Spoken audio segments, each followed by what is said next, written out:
눈뜨면 달라진 세상, 말만 하면 변해버린 세상. 여러분의 문화 트렌드 가이드가 되어드리겠습니다. 문화야 놀자. 네, 반갑습니다. 반갑습니다. 네, 오늘 우리 또 유정주 의원 두 번째 시간이네요. 맞습니다. 네. 지난 시간에 아주 유익한 얘기를 많이 그렇죠. 나눴습니다. 네, 재밌었어요. 네, 지난 시간에 이어서 오늘도 국회의원 유정주 의원님 모셨습니다. 어서 오세요. 네. 안녕하세요. 반갑습니다. 네. 또 뵙습니다. 네, 이번 시간에는 문화 전반에 대한 얘기를 한 번 더 나눠볼까 합니다. 그리고 지난번처럼 조금 더 편안하게 또 말씀을 또 나누시면 될 것 같은데요. 이 문화 이슈가 되게 많습니다. 네, 그 중에서 또 특별히 또 웹툰 빼고 관심 있는 분야가 어떤 분야가 있으신지 궁금합니다. 컨텐츠 분야는 더 관심이 있다고 봐야 하겠고 같은 맥을 갖고 있다고 봐요. 근데 제가 문체에 와서 지난주에도 짧게 얘기한 것 같은데요. 어떤 문화재청 쪽, 그러니까 문화재 이쪽에 대한 아카이브나 또 보존이 참 잘 안 되고 있구나라는 생각을 많이 해서 사실 여기에 대해서는 제가 길게 얘기할 만큼 숙지가 되어 있지는 않지만 저희 방에서 굉장히 열심히 다 같이 공부하고 있는 중입니다. 문화재요? 예, 그러니까 지금 전체 정부 예산에서 문체가 갖고 가는 예산이 1.2%예요. 근데 그 안에 또 0.4%가 문화재거든요. 문화재청에서 가져가는 전체 예산에서 정말 작은 거죠. 그러네요. 맞아요. 그래서 목표는 한 2% 위로 혹시 올리는 게 사실 저 혼자 그런다고 되는 건 아니겠지만 예, 올려야 한다고 봐요. 근데 특히나 우리는 예전부터 좀 보존 문화가 잘 안 돼 있는 것 같아요. 그러니까 그걸 아카이브라고 하는데 아카이브가 그냥 이렇게 박물관처럼 딱딱딱 전시만 해놓는 게 아니라 그게 이제 뭐 유실되거나 뭐 어떻게 되지 않게 가꿔야 되고 또 가꾸는 데는 그거를 만질 줄 아는 그 전문가들이 필요하거든요. 근데 이런 전문가들도 육성이 잘 안 되고 있고요. 또 불교에서 한 50%를 넘게 가지고 있습니다. 이 우리 한국 전통 문화. 몇 %요? 50%. 50%. 문화유산, 문화재가 상당히 많네요. 반을 갖고 계시네. 근데 그걸 이제 사찰이 직접 관리를 하거든요. 적은 예산에 그냥 사찰 자체가 이제 스님들이나 거기 일하시는 분들이 맞아요. 이제 그런 부분에 있어서도 좀 예산 편성이 좀 더 돼야 되지 않을까라는 생각도 많이 하고 있고요. 그거는 이제 종교와 관계없이 우리의 문화재니까요. 뭐 이런 부분들 그리고 근대 문화든 예전 문화든 그것을 가지고 보존하고 있는 기관들도 없고요. 또 이제 문화재를 떠나서 필름 있잖아요. 네네네. 영화 필름. 우리 영화 필름도 그 영상자료원에서 영화 제작소 예전에 막 이런데. 네, 거기에서 갖고 있어요. 우리 50년대 만들었던 영화, 뭐 60년대 만들었던 영화. 근데 필름은 그것도 계속해서 이렇게 만져주지 않으면요, 그냥 썩듯이 이렇게 손상이 돼요. 관리를 또 전문적으로 또 하셔야 되는. 저 대학 다닐 때 거의 영상자료원에서 아르바이트 했었어요. 이렇게 싹둑 잘라서 붙여주고 상한 부분은 다시 걷어내고 이런 작업들. 인력이 한 명 있어요. 한 명이요? 네. 그래서 거기서 원하는 거는 2~3명으로 늘려달라요. 많은 인원도 아니죠. 혼자서 근데 어떻게 해? 필름의 양은 엄청나고 또 그거를 하기 위해서의 어떤 정비나 작업들, 공간의 문제 이런 것들도 있거든요. 그러니까 우리가 너무 미래의 어떤 새로운 문화, 그러니까 예를 들면 IT라든지 AI 이런 거에 대해서만 자꾸 어떤 미래를 보는구나. 사실은 지나간 것들을 가꾸고 지나간 것들을 보존하는 데서도 새로운 인력들이 양성될 수 있는 거거든요. 뭐 한국에 우리 문화 하면 떠오르는 것들이 굉장히 많죠. 그래서 단청 같은 거 같은 것들도 그거를 지금 젊은이들 왜 일자리 없다고 하잖아요. 근데 그런 것들을 전수하는 것들, 그런 것들의 지원이 잘 되고 있나? 이런 걸 이제 살펴보기 시작하기 된 거예요. 사실 저도 잘 몰랐고 잘 되고 있겠지? 어떤 그래 문외한이었다면 근데 들여다보면 정말 기가 막혀요. 네, 그러면 그거는 직업이 아닌가요? 직업이 좋은 직업이 될 수 있거든요. 우리가 가지고 있는 문화재를 전수하는 직업만 해도 네. 그것만 모아도 미래 직업이 될 수 있는 거고 굉장히 매력적일 수 있는 거고 왜 독일에서는 마에스트로라고도 하잖아요. 예, 그래서 저는 그러한 인력 양성을 좀 앞으로 좀 목소리를 내고 싶은 그런 욕심이 있습니다. 야, 우리 저 특별한 얘기인데요? 너무 바쁘시겠어요. 진짜 할 게 너무 많네. 네. 이게 왜냐하면 그 우리나라가 세계적으로 그런 문화가 있대요. 왜 빨리빨리 문화가 있어가지고 새로운 것들을 굉장히 빨리 받아들이고. 맞아요. 네. 아니 진짜 좋은 말씀하신 게 우리가 어떤 게 딱 있으면 거기를 다 지어내는 쏠림 현상이 또 있고. 인식이 올리고. 지금 뭐 그렇죠. 메타버스 아시죠? 네네네. 메타버스 요즘 뭐 가상세계니 VR이니 뭐 네. 그런 거는 정말 말씀하신 대로 너무 빨리 발전을 하고 다른 나라가 대한민국을 못 따라와요. 그런데 우리가 보존해야 될 것들은 사실 뭐 너무나 방치되어 있는 것도 많고 방금 이제 문화재 보존 말씀하셨는데 제가 얼마 전에 그 원주 쪽에 이제 판화박물관에 갔는데 거기도 사찰에서 그걸 하고 있더라고요. 네, 맞습니다. 스님이 하고 계시더라고요. 판화박물관을.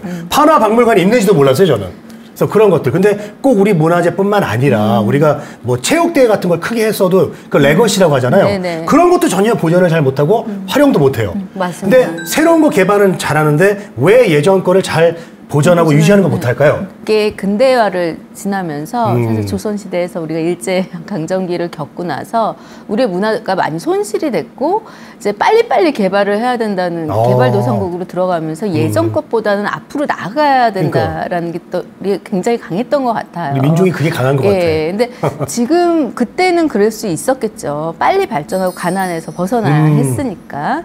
근데 지금이라도 얼마나 예전 것이 중요하고 이게 우리가 유산인지에 대해서 안다고들 다 얘기하거든요. 네. 다들 말씀하면 거기 동의하지 않는 분들은 없어요. 맞아요.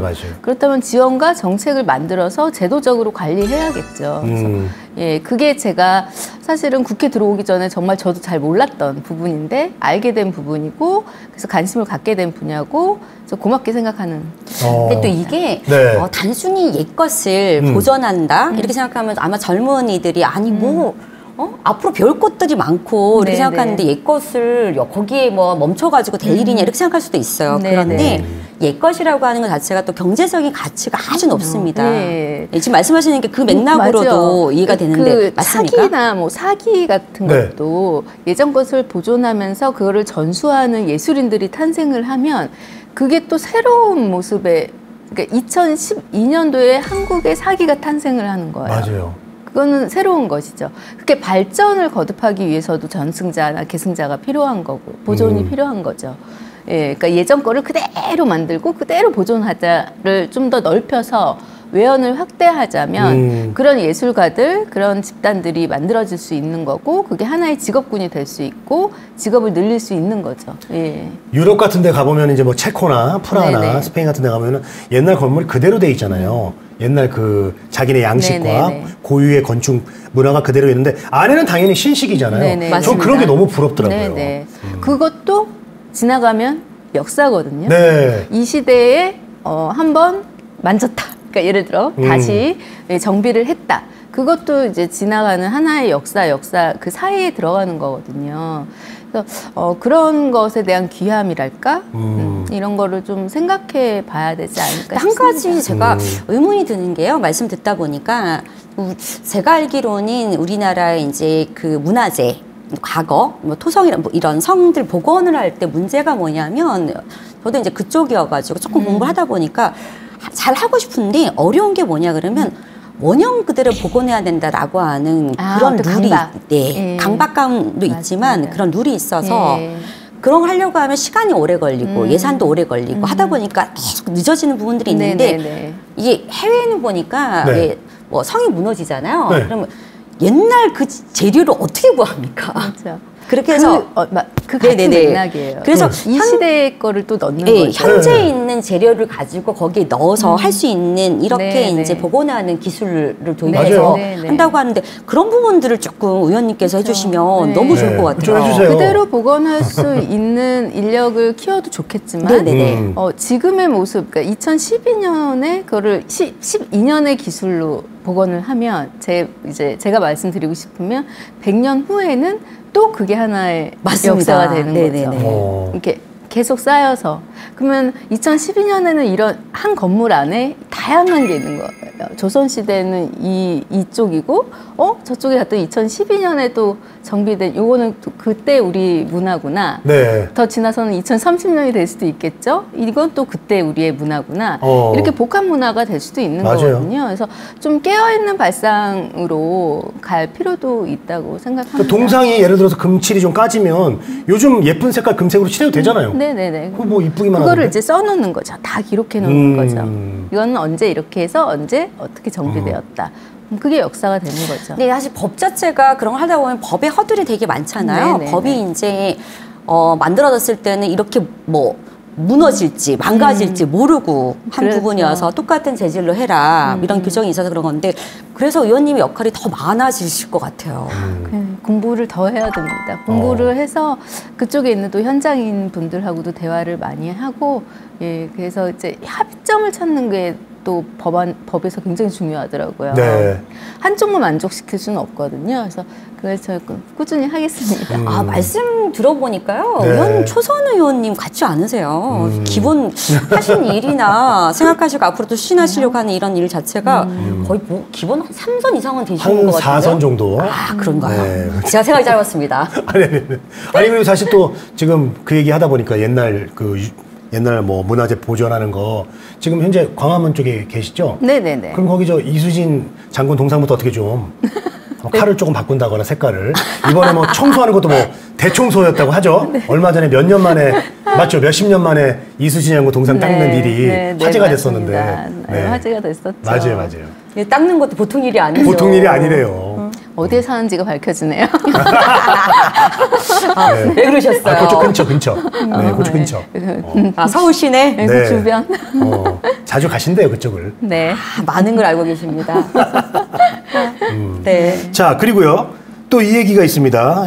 지금 방금 얘기해 주셨던 문화재에 대해서도 관심이 많으시지만은 최근에 또 타투 관련돼서 타투의 합법화를 추진하기 위해서 1인 시위를 하셨다고요? 타투는 합법이에요. 네. 타투 자체는 합법인데 직업, 타투이스트들이 불법인 거예요. 지금 현재 불법이요. 근데 그 시술을 그럼 어디서 하느냐가 중요한 거네요? 네, 그러니까 의료행위로 되어 있죠. 지금은. 그래서 왜 피부과나 성형외과 가면 저희 이렇게 그걸 뭐라 그러지? 반영구 시술.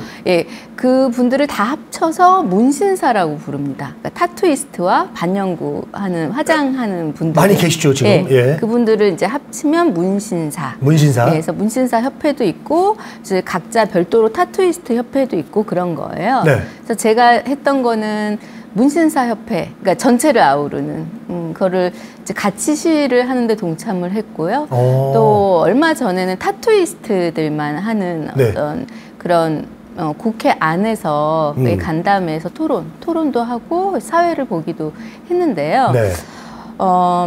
우리가 잘 살펴보면 사실은 그러니까 이미 하고 있어요. 너무 대중적으로. 그렇죠. 그런데 불법이에요. 이런 것들이 있습니다. 그러니까 양지로 꺼내는 이유는 다양하죠. 그들이 자신의 직업의 자유권을 하고 있으니까요. 이미 자유권을 갖는 것과 하나는 그게 법제화되고 제도화되면서 혹여나 있을 사고 같은 거, 사고. 그런 것도 막을 수 있는 거예요. 그러니까 타투라는 것들이 어쨌든 살에다 이렇게 그림을 그리면 부작용이 일어날 수 있는 거거든요. 근데 그게 불법이다 하면 어디서 치료받을 수 없는 거예요. 당당하게. 그게 문제구나. 네. 그러니까 어떤 이미 되고 있는 것들, 활발하게 진행되고 있는 것들을 불법화하면서 오히려 위험하게 하는 것들이 분명히 있습니다. 타투뿐만이 아니라. 그래서 저는 타투는 합법인데 타투를 직접 한 타투이스트, 근데 의사 선생님들은 안 하세요. 타투 직접 그리려면 그건 그림이거든요. 그렇죠. 옛날에 저희가 영화에서 너무 무서운 문신 이런 거 맞습니다. 착하게 살자 뭐 이런 거 말고 요즘 저희 방 친구도 여기 예쁜 수선화가 그려져 있어요. 비서님 중에서 조카도 여기 이제 자기가 좋아하는 어떤 신화 예, 등장하는 신이 그려져 있어요. 그러니까 타투에 대한 게 많이 달라졌어요. 네. 인식이. 그걸 누가 하냐면 그림도 잘 그려야 되고 예술적 감각이 뛰어난 그 타투이스트들이 하는 거거든요. 그러니까요. 의사 선생님들이 하는 게 아니고요. 근데 그게 너무나 분명한데 그 직업이 불법이라고 하는 거예요. 그래서 저희가 법안들이 발의가 되었습니다. 정의당에서도 발의가 되었고요. 예, 예. 더불어민주당에서도 발의가 되었고 저는 공발을 한 상태인 거죠. 네네네. 예. 내용이? 예. 합법화하는 거죠. 합법화. 그 직업을 합법화하자. 직업을 그리고 우리의 미국이나 프랑스, 일본은 이미 그건 합법이에요. 그렇죠. 그리고 한국의 타투이스트나 이 반영구 기술이 너무나 뛰어나다 보니까 모시고 가서 배웁니다. 중국으로도 가시고 막 그러더라고요. 네. 태국이나 이런 곳에서 네, 많이 맞아요. 가시고요. 동남아 쪽으로 많이 가시고. 네. 남들은 다 인정하고 있는데 우리는 그걸 불법이라고 부르는 거예요.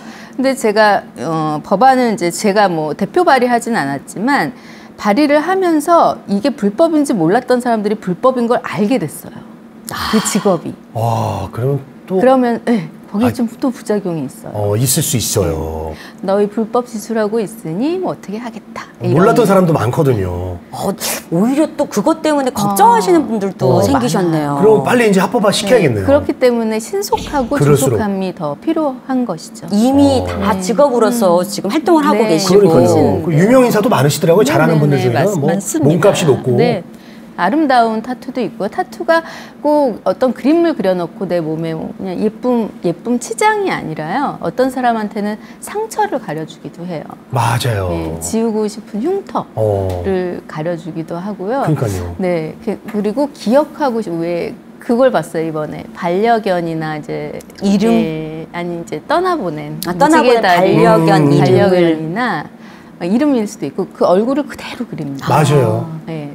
그리고 뭐 유럽의 이제 뭐 유명한 축구 선수나 스포츠 선수들은 자기 이제 사랑하는 와이프나 뭐 여자친구의 얼굴을 그대로 새겨 넣은 사람도 있고 그리고 아이들 이름이나 이런 건 기본이고요. 아이들 이름 넣고 뭐 이런 거는 뭐 사랑하는 사람들의 이니셜은 이제 뭐 너무나 많죠. 기억의 저장소 같은 역할도. 문화가 해주고요. 이렇게 많이 바뀌었어요. 본인의 이제 이런 뭐 신념이든 철학이든 사랑이든 이런 부분들을 내가 가장 아끼는 내 신체에 표현하는 이런 식으로 또 직업을 바뀌고. 많이 양성해라 하면서 사실은 그것을 바라보는 시각은 너무 협소한 거예요. 네, 그래서 그리고 이미 시행되고 있고요. 너무 대중화되어 있고 20대들한테 이것이 합법이 아니야라고 이 직업이 합법이 아니니까 가서 하지 마라고 하면 그들은 너무 이해할 수 상당히 할 것 같은데요. 너무 대중화가 되어 있기 때문에 불법임을 증명을 하라고 오히려 그렇게 나올 수도 있겠네요. 그렇죠. 아니 20대 친구들만 봐도 거의 뭐 한 친구들이 더 많아 보일 정도로 많이 했더라고요. 혹시 뭐 생각 있어요? 아니 너무 저 아픈 거 싫어해요. 저는 하고 싶어요. 좀 생각 있으시죠? 합법화되면 바로 그 기념으로 하려고 합니다. 사실 저는 여기 솔직하게 말씀드리면 여기 상처가 있어요. 그래서 이쪽에 좀 하고 싶은 생각이 있거든요. 좀 상처도 가릴 겸. 여기 보이시죠? 상처. 네. 그게 우울증 치료에도 실제로 굉장히 좋다라는 통계가 나왔다고 해요. 심한 상처를 가지고 있는 사람들이. 맞아요. 했을 때. 좋습니다. 또 특별한 얘기를 또 듣고 있습니다. 이렇게. 이거는 보건복지부 일인데 어쨌든 그것도 예술의 한 축이라고 생각을 예술이죠. 하고 저는 장미나 이런 거 막 꼭 자신의 상임위가 아니어도 옳다고 생각하는 거는 국회의원들이 움직일 수 있거든요. 그래서 함께 하게 되었습니다. 저는 이제 프리미어리그 축구 경기를 정말 재밌게 중계를 많이 보는데 안 한 선수가 없어요. 요즘 외국 선수들 축구 선수 보면 다 기본이에요. 이게 목이나 뭐 이런데 팔이나 이런데 너무 예쁘고 멋있더라고요. 맞아요. 예전처럼 타투이스트들이. 옛날에 아까 말씀하셨듯이 그 이상한 형님들 때문에 맞아요. 그 문화가 좀 왜곡돼 있지만은 사실 요즘 젊은 분들이 한 거 보면 와 진짜 멋있다. 개성이 강하구나. 우리 예전에 앞서 그 만화나 애니메이션 그리고 한때 게임은 지금도 좀 그렇지만 유해한 걸로 생각했잖아요. 그렇죠. 그거 만화 막 불태우고 이랬던 기억. 맞아요. 그러니까요. 왜 그래? 유해했다고 불량식품이다. 그래서 불태우고 막 이랬던 적도 맞아. 그런 시기도 했었어요. 만화책 다 가지고 와서. 그런 시기를 겪었는데 지금 생각하면 참 네. 글쎄 하면서 캐치마크죠. 지금 아이들한테 만화가 위하다, 웹툰이 위하다, 불태웠다. 그래서 이렇게 얘기하면 지금 세대 애들이 이해를 할 수 있을까요? 지금 거의 K컬처 하면서 한국에서 너무너무 자랑스러워라고 얘기하는 거죠. 거예요. 산업으로 되고. 네, 산업이 되었고요. 마찬가지인 것 같습니다. 얘기를 듣다 보니까 의원님은 정말 이 궁금한 게 분야가 하나의 분야가 아니고 분야도 뭐 영화, 웹툰, 뭐 이렇게 애니메이션, 타투까지 다큐. 그러니까 여기서부터 여기까지 뚝뚝뚝 완전 막 건너뛰잖아요. 그러니까 문화예술 전반을 다 사랑하시는 분이에요. 그래서 제가 드는 생각이 있습니다. 뭐죠? 아니 어렸을 때 이 유정재 의원님은 과연 어렸을 때 어땠을까? 완전 제 그냥 느낌으로는 호기심 천국이 아니었을까 이런 생각이 드는데 어렸을 때부터 문화예술에 관심이 많고 사랑을 했습니까? 저는 그림은 잘 그린 아이였는데 지금 왜 못 그리는지 모르겠어요. 그림을 되게 잘 관심이 많으셨구나. 그래서 뭐 초등학교 때는 거의 학교 중요한 경시 대회, 미술 이런 데는 대표로 나가고 하긴 했어요.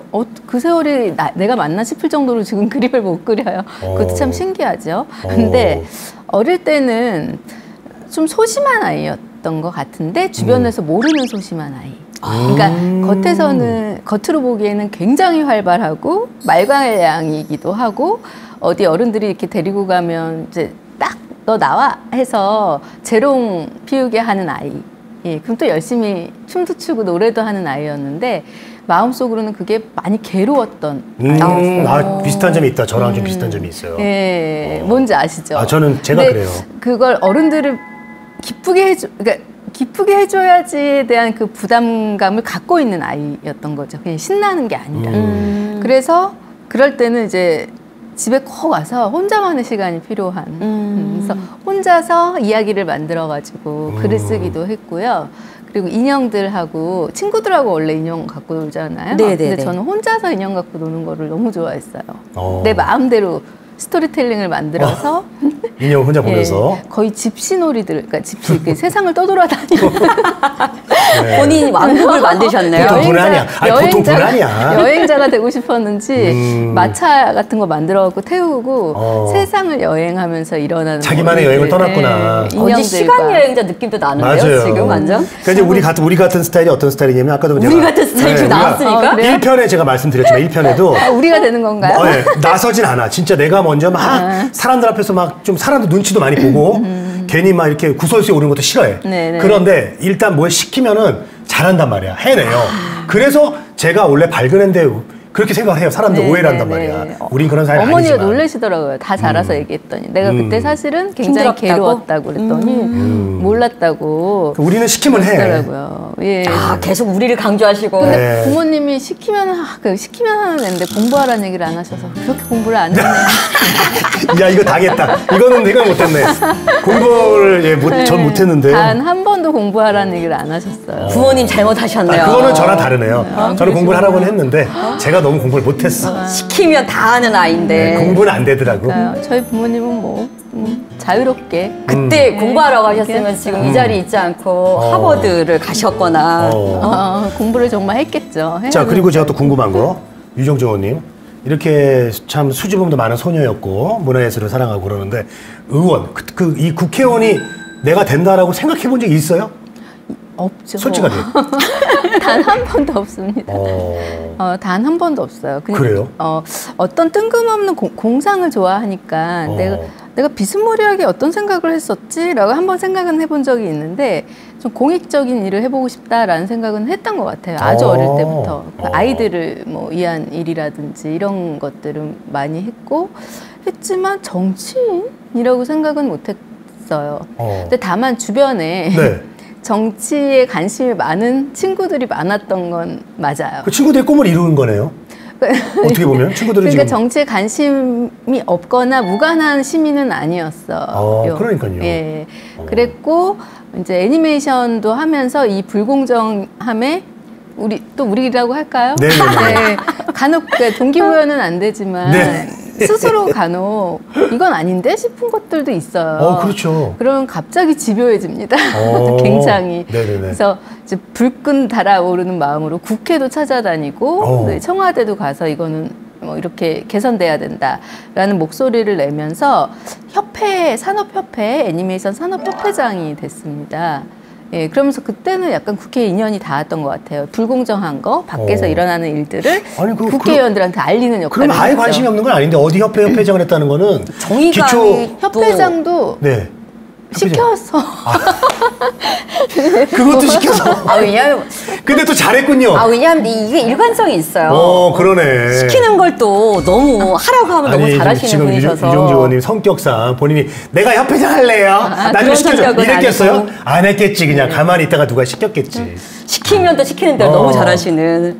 너무 잘하진 않았고요. 그냥 목소리를 내고 싶었는데 안 돼서 참 속상했던 기억이 많은데 지금 이제 반대로 국회에 들어와서 이제 저에게 찾아오는 협회장 분들도 많이 계시죠. 그러니까. 네, 그래서 그분들께 얘기 들어보면 늘 저희 방은 지나치진 않습니다. 알아보고 네. 해결할 수 있는지 방법을 찾아보고 하는데요. 한 가지 부탁은 드렸어요. 협회장 분들한테.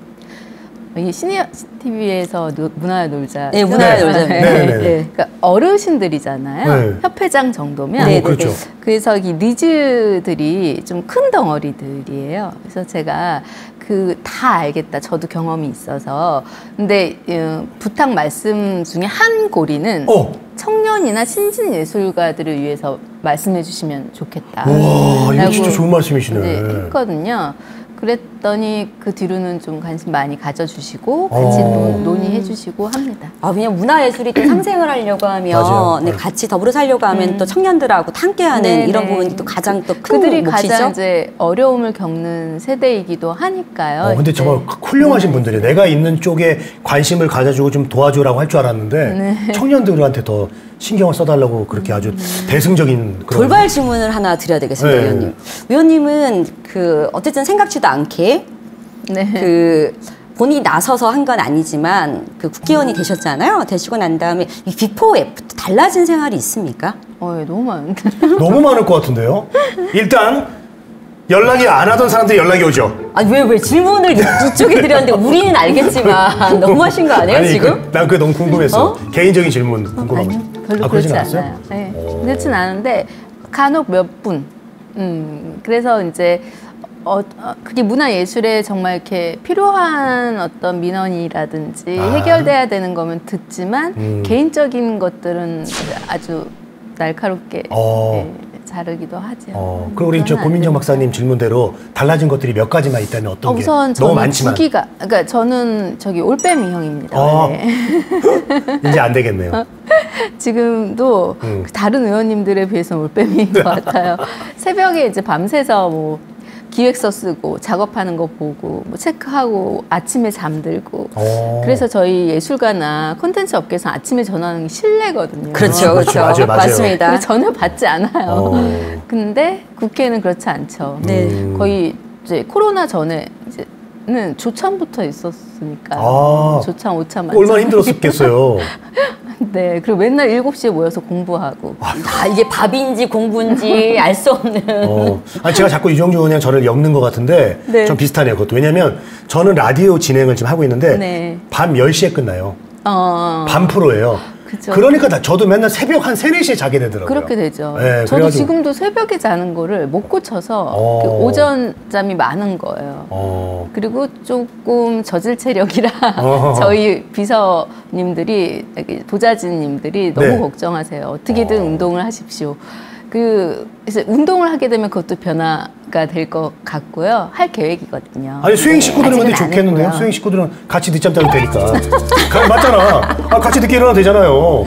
우리 의원님이 자기 일은 또 따로 있어요. 왜 이러세요? 맞아. 또 일이 있지. 보좌진들 일을 이만큼 산더미처럼 시켜가지고 그러시는데. 그것도 있고요. 네, 또. 원래 나서서 말을 하진 않았는데 그러면 안 되는 직업이에요. 맞습니다. 생각이 있을 때 딱 치고 나가야 됩니다. 맞아. 그런 거를 한 번도 해본 적이 없던 공식적인 자리에서 특히 그런 건데 상임위를 하면서 당연히 싸워야 할 때는 싸워야 하고 제 생각을 이야기해야 할 때는 타이밍을 놓치지 말고 해야 되고 이제 그런 것들에 대해서 좀 용감해졌다고 해야 될까요? 나쁜 말로는 뻔뻔해졌다. 그게 변해져요? 쉽진 않아요. 남들보다 쉽지 않을 것 같은데 노력을 하죠. 아니 우리가 국감에서 이제 질의하고 보면 의원들이 그 여리여리한 그 여자 의원분들이 나오셔가지고 막 또 화낼 때는 막 쏘아붙이잖아요. 네, 놀라운 모습들이 있죠. 그 유정주 의원님 그렇게 할 수 있어요? 전 몇 번 했죠. 하셨어요? 아, 그래요? 그렇게 막 세게 막 그냥 막 그 나온 사람을 막 이렇게 몰아붙이고. 질의는 원래 이렇게 준비를 그 전부터 하지만 네. 돌발적인 상황에서 오죠. 막 화도 내고 막 그렇게 하세요? 그러면 화를 내죠. 네. 본인도 모르게 그런 모습이 막 변화되는 걸 보면 어떤 걸 느껴요? 내가 이렇게 싸나웠나? 막 그래요?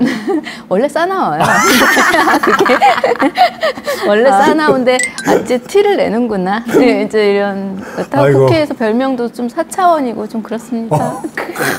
우리 아까 의원님께서 그 청년 말씀하셨는데요. 아이고, 웃기다. 청년 얘기를 좀 한번 해봐야 될 것 같습니다. 네. 의원님께서 2040 청년 다방이라고 네네네. 설명을 좀 먼저 해주시기 바랍니다. 2040 청년 다방은 저희 방 비서관님이 이름을 지어주셨는데요. 국회 모임이에요. 정식 모임, 연구 모임입니다. 그래서 말 그대로 청년들을 다 모아서 방법을 찾아보자. 그래서 청년 다방이고요. 국회에는 이제 저희 당 나이로 제가 청년이었어요. 들어왔을 때. 네. 지금 이제 1년 지났는데 46살 딱 내가 청년으로 청년입니다. 46. 저도 몰랐어요. 저보고 청년이라고 그래서 네. 놀리나? 그랬어요. 그래서 청년 다방에 어떻게 보면 회장을 맡게 된 거예요. 나이가 제일 많아서. 그리고 제일 나이가 어린 또 정의당의 유호정 의원이 공동 대표. 제일 많으신 분과 제일 어리신 분, 이 두 분이 공동 대표를 맡고 계시고. 그래서 청년 다방은 지금 청년들 또 대학생들 그 청년기를 지나고 있는 30대 중반 친구들을 다 아우러서 그들이 가지고 있는 다양한 분야의 청년들을 만나서 어떤 고민을 하고 있는지 듣고 입법화해야 하는 건 입법화하고 제도화해야 하는 건 제도화하는 그런 것들을 연구하는 모임입니다.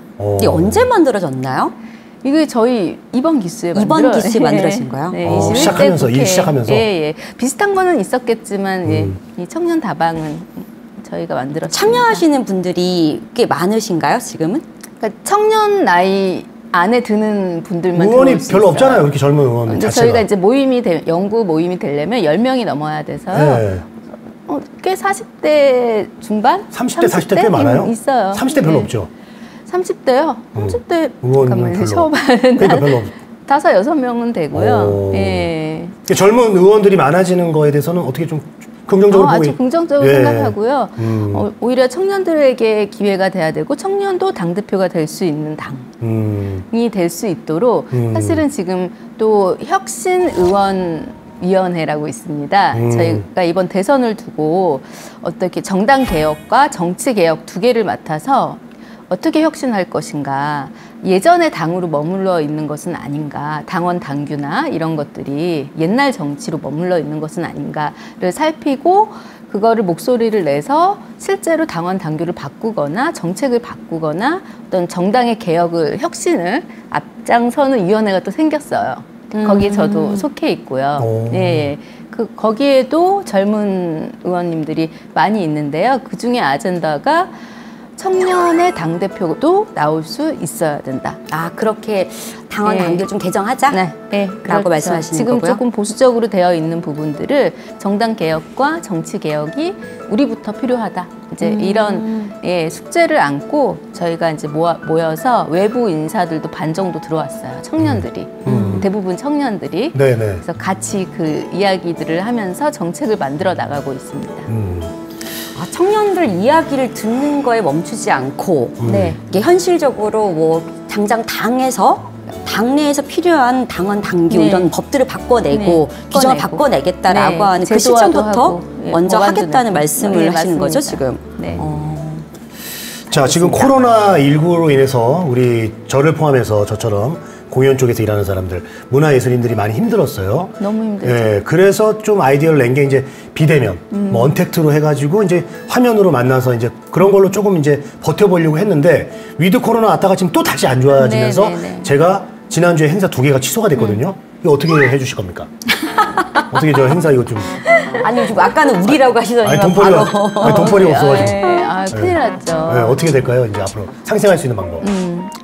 위드 코로나가 온다고 해서 기대를 저도 많이 했어요. 사실은 특히 공연 쪽은 대중 쪽은 지역마다도 그게 달라요. 그러니까 그 방역 수칙이 달라요. 맞아요. 그리고 예, 그런 것부터 통일이 필요해요. 그렇죠? 그리고 헷갈려 하는 거죠. 이 예술인들이. 네네네. 그리고 사실 뭐 하루아침에 공연이 짠 나오는 게 아니지 않습니까? 맞아요. 어떨 때는 1, 2년을 기획하기도 해야 하고 해외 공연과 협업을 하려면 그들과 계약도 맺어야 되고요. 짧아도 한 2달, 3달은 있어야 되는데 도대체 언제부터 우리가 이거를 기획할 수 있는가에 대한 가이드라인이 없어서 더 힘들었던 거예요. 그래서 그런 거는 저 진짜 정부 제가 예결이기도 하잖아요. 그래서 직접 총리님한테 어느 정도의 가이드라인은 이제는 줘야 한다. 이제 코로나와 함께 살아가야 하는 세상 안에서 이들이 계속 그냥 방역이 제일 중요하지만 수칙만을 지키고 살 수는 없지 않냐. 미국의 경우에 맞아요. 마스크를 쓰고 공연을 관람했는데 확진자가 나오는가에 대한 조사를 했어요.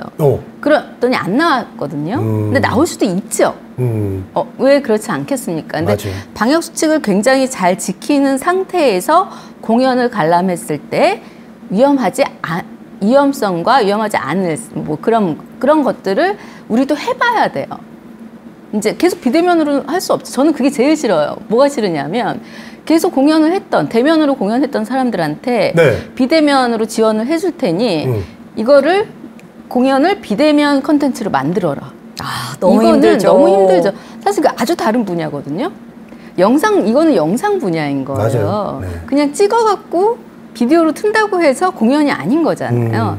새로운 또 하나의 개척해야 되는 어떤 컨텐츠 한 분야인 거지 이거를 같은 맥락에서 촬영만 해서 보여주면 연극이다. 이건 아니거든요. 너무 쉽게 접근을 하는 거죠. 그런 것들 말고 방역 수칙을 지키되 같이 해나갈 수 있는 그 시점도 정확하게 해줘야 되고요. 그리고 그 수칙이 무엇인지에 대해서도 통일성 있게 정부가 제시를 해줘야 되고요. 그러면서 조금씩 풀어나가야 한다고 봐요. 그럼에도 불구하고 방역은 너무 중요하죠.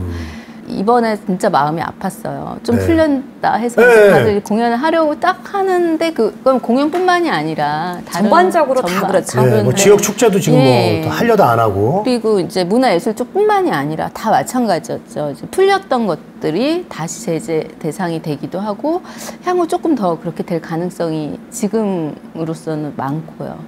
그러면 위드 코로나를 버릴 것인가? 그렇지는 않은 거죠. 이제는 우리가 어쩌면 이 상태로 계속해서 살아갈 수도 있다. 변이 바이러스도 계속 나오고 있잖아요. 그거를 생각하고 어떤 식으로 같이 살 수 있는 방역 지침을 만들 것인가에 대해 조금 더 방점을 두었으면 좋겠습니다. 좋은 얘기. 어떻게 답은 되셨나요? 뭐 어떻게 그냥 그냥 버텨야죠. 뭐 이렇게 일단은 버티고 열심히 살아야죠. 그 방법밖에 없는 것 같아요. 우리 모임에서도 항상 그런 얘기해요. 버티는 자만이 산다. 오래 살아남은 자가 강한 거니까 계속 한번 있어 보자. 방역을 어떤 아이디어를 주셔도 참 좋아요. 방역 아이디어요? 그러니까 우리는 그런 게 이제 이미 외국에선 사례가 있어요. 그런 것들을 저도 모아가지고 제가 발언한 적도 있거든요. 국감이나 이런 때 외국은 이렇게 해서 이들이 공연할 수 있게 하지 않습니까? 왜 우리는 왜 그 시험을 하지 않습니까? 계속 멈춰 있을 수는 없지 않은가요? 근데 그걸 제일 잘 아는 사람들이 현장 분들이시잖아요. 그러니까 이런 것들을 같이 국회와 의논하고 얘기하고 정부와 이야기하는 그런 조금 능동성이랄까요? 제가 아까도 얘기했지만 국회만 움직인다고 해서 움직여지는 게 아닙니다. 다 같이 아이디어를 내어서 하는 분들이 계시거든요. 그런 분들과 함께 동참해서 저도 그러면 동참할게요. 직통 한라인 번호 좀 알려주세요. 국회의원은 정말 아무나 하는 게 아니구나. 처음이시고 다른 일을 하셨는데도 이렇게 지금 본인의 정책이나 이런 생각들이 딱 바른 걸 보면은 그렇습니다. 아무나 국회의원은 하는 게 아니다. 아무나 할 수 있는 직업이 아니에요. 저는 유정재 의원님께서 한 가지 부분은 정말 그 근성이 워낙 또 그렇고 책임감이 또 워낙 있으신 분인 줄은 이정재 의원님 주변에 계신 분들은 다 알고 계시거든요. 그렇게 해서 그 한 가지 하시느라고 정말 바쁠 줄 알았는데 이렇게 많은 일들을 또 하시면서 그걸 또 하나 현장하고 소통하고. 네, 맞아요. 아, 그래서 그동안 연락이 없으셨군요. 바쁘셨을 거예요, 아마. 뭐, 사람들 다 연락하기도 쉽지 않고. 언니라고 해도 되나? 언니도 별로 이렇게 연락하지 않잖아요. 네, 이분도 뭐 연락을 자주 하시는구나. 저한테도 한 2, 3년에 한 번 하거든요. 네. 저희 오늘 이런 시간을 또 가지면서 옛날 얘기도 하게 되게 좋긴 한데 마지막으로 저희가 시청자분들께 또 문화예술에 대한 얘기도 많이 또 저희도 하기도 했지만 또 코로나에 대한 위드 코로나에 대한 얘기는 아마 또 많은 생각을 하게 돼서 네, 이거야말로 정말 사람들을 다 모아 방법을 찾아보자. 가 돼야 될 것 같습니다. 이 방송을 또 계속해서 방역만을 주장할 수는 없다고 봐요. 그렇다고 해서 방역을 소홀히 하자는 건 아닙니다. 강화하되 거기에서 우리가 또 같이 상생할 수 있는 일터에 나갈 수 있는 방법들을 찾아볼 때가 왔다. 그렇게 생각합니다. 저희가 마지막으로 시간이 너무 이제 많이 흘러가지고요. 마지막 한번 여쭤보죠. 앞으로 우리 K문화 나아가야 될 방향과 우리 의원님의 그 계획, 너무나 상투적인 질문일 수 있지만 그거를 마지막으로 너무 어려운 질문.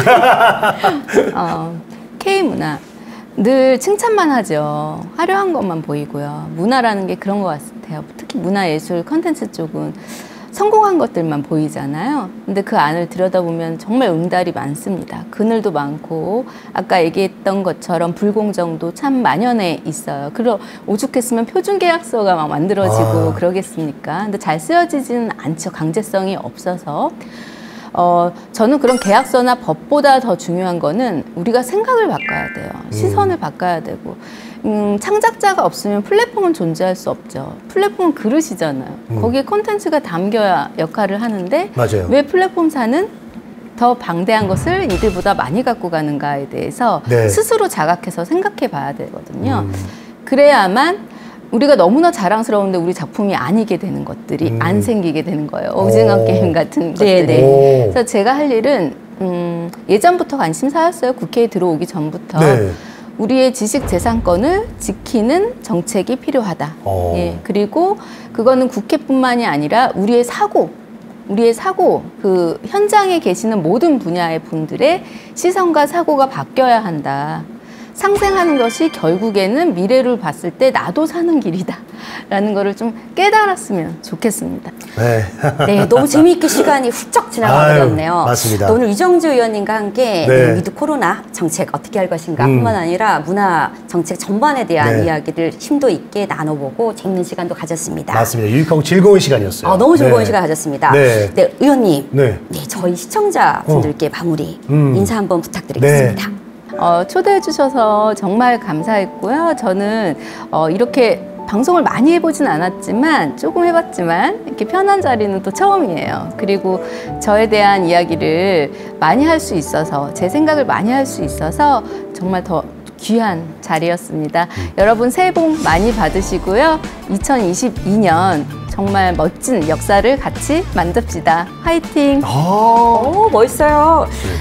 저희는 다음 주에도 더 알찬 방송으로 찾아뵙겠습니다. 그럼 다 같이 문화야 놀자!